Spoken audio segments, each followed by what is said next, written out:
नमस्ते, प्रणाम। मैं आपका अपना विशु राय हाजिर हूँ विश्व वारदात तक के एक और नए एपिसोड के साथ, एक ऐसी सच्ची घटना के साथ जो वाकई में बेहद ही शर्मसार कर देने वाली है। कहानी शुरू करें उससे पहले जितने भी साथी हमारे चैनल पर नए आए हैं, जुड़िए विश्व वारदात तक के इस छोटे से परिवार से। चैनल को सब्सक्राइब करिए, अपना प्यार दीजिए, अपना सपोर्ट दीजिए। कहानी शुरू करें उससे पहले मैं आपको एक बात बता दूं, एक छोटी सी जानकारी आपको दे दूं। आज मैं सुबह न्यूज़पेपर पढ़ रहा था तो न्यूज़पेपर में कुछ अहम चीजें छपी हुई थी। कानपुर में एक ट्रेन आ रही थी, संपर्क क्रांति। अब ठंड ज्यादा है कानपुर साइड एरिया में, यानी कि उत्तर भारत साइड में काफी ज्यादा ठंड है। अब कुछ लोग, किसान यूनियन के लोग, एसी थर्ड टायर में चढ़ते हैं और चढ़ने के बाद जब उन्हें अंदर जाने नहीं दिया जाता है तो वह गेट के अंदर ही जो टॉयलेट होता है उसके पास ही आग जलाते हैं। कुछ लकड़ी वगैरह वह साथ में लिए रहते हैं, आग जलाते हैं, आग को हाथ सेकने लगते हैं, अपने शरीर को गर्म करने लगते हैं। अब इसी बीच कुछ वीआईपी लोग जो एसी में बैठे हुए थे वह जब बाहर निकलते हैं तो वह जो तस्वीरें देखते हैं सामने कि कुछ लोग बैठकर, किसान यूनियन के नेता हाथ सेक रहे हैं, ट्रेन में ही आग जलाए हुए हैं, तो वह गुस्सा होते हैं और झगड़ा शुरू हो जाता है। वह विरोध करते हैं कि अगर अभी आप आग बंद नहीं करेंगे और ऐसे ही एसी के थर्ड टायर बोगी में आप बैठकर आग सेकते रहेंगे, अभी कोई घटना हो जाती है तो हम सभी मारे जाएंगे, यह गलत है। अब वह व्यक्ति किसान यूनियन के नेताओं को समझाने की कोशिश करता है, लेकिन वह समझने की कोशिश नहीं कर रहे थे। वह बदतमीजी पे उतारू थे। वह अक्सर एक ही बात कह रहे थे कि ठंड बहुत ज्यादा है, हम कहाँ जाएं, कुछ नहीं होगा, आप घबराइए मत। इन्हीं जैसे बेवकूफों की वजह से ट्रेनों में आग लगती है। कोई बाथरूम में जाकर सिगरेट पीता है तो कहीं जाकर सिगरेट पीता है। ऐसे ही लोगों की वजह से ट्रेन में आग लगती है और हजारों की संख्या में लोग मारे जाते हैं। अब फौरन वह वीआईपी व्यक्ति जीआरपी को फोन करता है और जीआरपी आती है।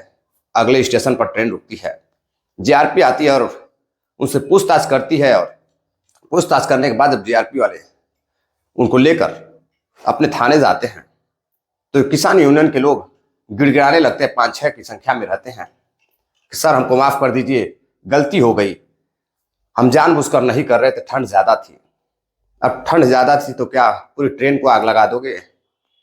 फौरन जीआरपी वाले उन्हें गिरफ्तार करते हैं और गिरफ्तार कर अपने थाने लेकर जाते हैं और थाने ले जाने के बाद उनका चालान कर देते हैं। मैं यह घटना आपको इसलिए बता रहा हूं कि आप लोग सतर्क रहें ऐसे ऐसे बेवकूफों से, और ऐसी गलती आप ना करें। सतर्क रहें, जागरूक रहें। आते हैं आज की सच्ची घटना पर। आज की जो सच्ची घटना है वह घटना तो लखनऊ में घटती है और उसकी शुरुआत होती है श्रीनगर से, लेकिन जो इस लड़की के साथ वह घटना घटती है वह लड़की रहने वाली होती है राजस्थान के माधोपुर की। राजस्थान की माधोपुर की 22 वर्षीय लड़की जिसका नाम रेशमा रहता है। रेशमा बेहद ही खूबसूरत लड़की रहती है और पढ़ने लिखने में भी अव्वल रहती है। अपने माता पिता की इकलौती संतान रेशमा। अब माता पिता राजस्थान के रहने वाले रहते हैं, ऊँट का पालन वगैरह उनके यहाँ चलता रहता है, उसी से उनका धंधा पानी व्यापार जो भी था ऊँट से चलता था और उनका खर्च भी ऊँट से ही निकलता था। पिता सुबह ऊँट लेकर जाता था तो शाम को घर लौटता था। थोड़े बहुत जो पैसे कमाता था उसी से अपने बेटी को पढ़ाता था।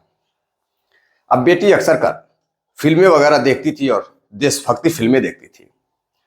अब बेटी धीरे धीरे बड़ी होने लगती है। रेशमा को जुनून जागता है कि वह भी देश की सेवा करेगी, वह भी फोर्स में जाएगी। अब वह पढ़ाई करने के लिए राजस्थान से दिल्ली आ जाती है। दिल्ली आकर वह तैयारी करती है। दिल्ली आकर जब तैयारी करती है तो एक दिन एसएससी जीडी का एग्जाम देती है और एसएससी जीडी क्वालिफाई कर जाती है।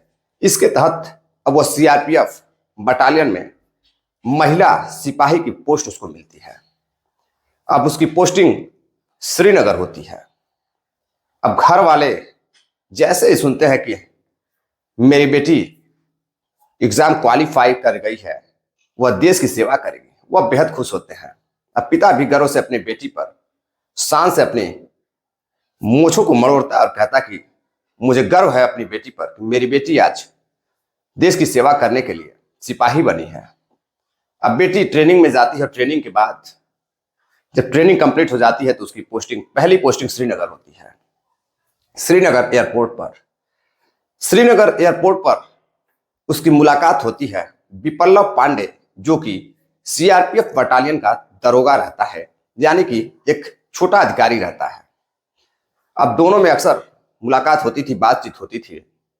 और जो दरोगा रहता है वह भी शादीशुदा रहता है और वह लड़की से बातचीत करता है। अभी नया नया दरोगा रहता है। बातचीत करते करते दोनों में अच्छी खासी दोस्ती हो जाती है और एक ही बटालियन की बात रहती है। दोनों एक दूसरे को अच्छी तरह से समझते थे, बुझते थे। अब कुछ दिन और गुजरता है तो जो लड़की रहती है वह अब छुट्टी लेती है और छुट्टी लेकर घर आने लगती है। तो वह जो साथी दरोगा रहते हैं बिप्लब पांडे, उनको बताती है कि मेरी छुट्टी हो गई है, अब मैं घर जा रही हूं और मेरी पोस्टिंग भी अब दिल्ली होने वाली है। जो बिप्लब पांडे होता है वह कहता है कि मेरी भी छुट्टी हो गई है, मुझे भी घर जाना है और मैं यूपी का ही रहने वाला हूं। यूपी से अपने लखनऊ रेलवे स्टेशन से मैं अपने घर चला जाऊंगा। अब दोनों श्रीनगर से बस से जम्मू आते हैं और जम्मू से ट्रेन पकड़ते हैं तो लखनऊ पहुंचते हैं। जो लड़की रहती है रेशमा, वो लखनऊ चारबाग रेलवे स्टेशन आती है और उसको वहां से कोई और दूसरी ट्रेन पकड़कर शाम को दिल्ली या फिर कहीं और जाना था। अब उसकी शाम की ट्रेन रहती है। अब जैसे ही ट्रेन सुबह रुकती है और दोनों उतरते हैं चारबाग रेलवे स्टेशन लखनऊ पर, लड़की कहती है कि सर अब मैं यहाँ से अब होटल जाऊंगी, वहां रेस्ट करूंगी, आराम करूंगी। आराम करने के बाद अब मेरी शाम को ट्रेन है, अब वहां शाम को होटल से मैं आऊंगी और अपना ट्रेन शाम को ही पकड़ूंगी। अब वहां से मैं अपने घर के लिए जाऊंगी। अब फौरन ही जो दरोगा रहता है वह तुरंत ही कहता है कि मेरी भी ट्रेन शाम को है, एक काम करो, चलो होटल में भी चलता हूं, दोनों लोग आराम किया जाएगा, उसके बाद वहां से शाम को अपने अपने घर चला जाएगा। अब लड़की को कोई एतराज नहीं होता है। लड़की अपने दरोगा यानी कि अपने ऑफिसर पर, अपने अधिकारी पर बहुत भरोसा करती थी। लड़की को अपने सीनियर दरोगा पर पूरा भरोसा रहता है। वो अपने सीनियर दरोगा के साथ लखनऊ चारबाग के एक होटल रेवेन्यू में रुकती है। होटल रेवेन्यू में रुकने के बाद जो उसके हेड होते हैं यानी कि जो उनके अधिकारी होते हैं बिप्लब पांडे, वो उस लड़की का आइडेंटिटी कार्ड मांगते हैं और लड़की कहती है कि आप अपने कार्ड से ही बुकिंग करा लीजिए। तो जो दरोगा रहते हैं वह कहते हैं कि मैं अपना कार्ड अपने कमरे पर भूल आया हूं, यानी कि जहां श्रीनगर में वह रहते थे जिस कमरे पर, वहां भूल गए हैं। अब वह लड़की रेशमा का आइडेंटिटी कार्ड लेकर उसी के नाम से होटल बुक करते हैं।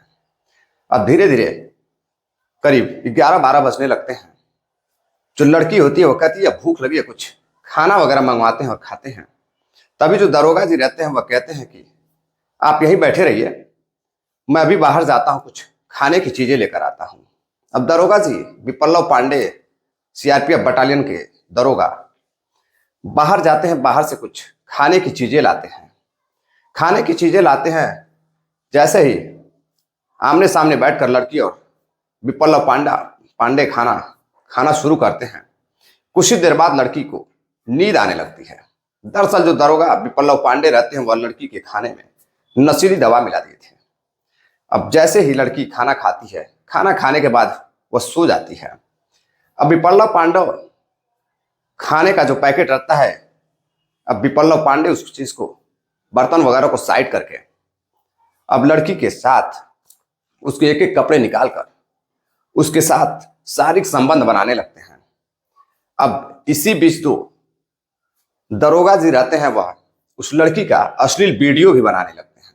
अब अश्लील वीडियो बनाने के बाद फिर दरोगा जी उसके साथ शारीरिक संबंध बनाना शुरू करते हैं। कुछ फोटोज वगैरह लेने के बाद तभी अचानक धीरे धीरे अब लड़की को होश आने लगता है। तो अचानक से लड़की देखती है कि उसके साथ जो उसका सीनियर है, अधिकारी है, वो उसके साथ गलत हरकतें कर रहा है। और जब वह पूरी तरह से होश में आती है, जो अपने आप को देखती है, तो वह शर्मा जाती है और दरोगा को रोकने लगती है और डांटने लगती है। दरोगा कहता है कि अगर तुम शोर मचाने की कोशिश की, किसी से कहने की कोशिश की, तो मेरे पास तुम्हारी अश्लील वीडियो है, मैं इसे वायरल कर दूंगा। और तुम किसी से शिकायत करने की कोशिश की तो तुम्हें पता ही है कि मैं एक अधिकारी हूं और तुम्हारा सीनियर हूं, मैं तुम्हें नौकरी से निकलवा दूंगा। अब लड़की डर जाती है। अब लड़की वहां से शाम को ट्रेन पकड़ती है, किसी तरह से अपने घर पहुंचती है। दरोगा वहां से अपने घर चला जाता है। कुछ दिन गुजरता है और फिर जो दरोगा रहता है विपल्लव पांडे लड़की को फोन करता है, रेशमा को, और मिलने के लिए बुलाता है। अब लड़की जो रहती है वह दरोगा से मिलने के लिए मना कर देती है, लेकिन जो दरोगा रहता है वह कहता है कि अगर तुम मुझसे मिलने नहीं आई तो मैं तुम्हारा यह वीडियो वायरल कर दूंगा और तुम्हारे ही बटालियन में वायरल कर दूंगा। अब लड़की को समझ में नहीं आ रहा था कि वह करे तो क्या करे। अब लड़की बेहद परेशान हो जाती है।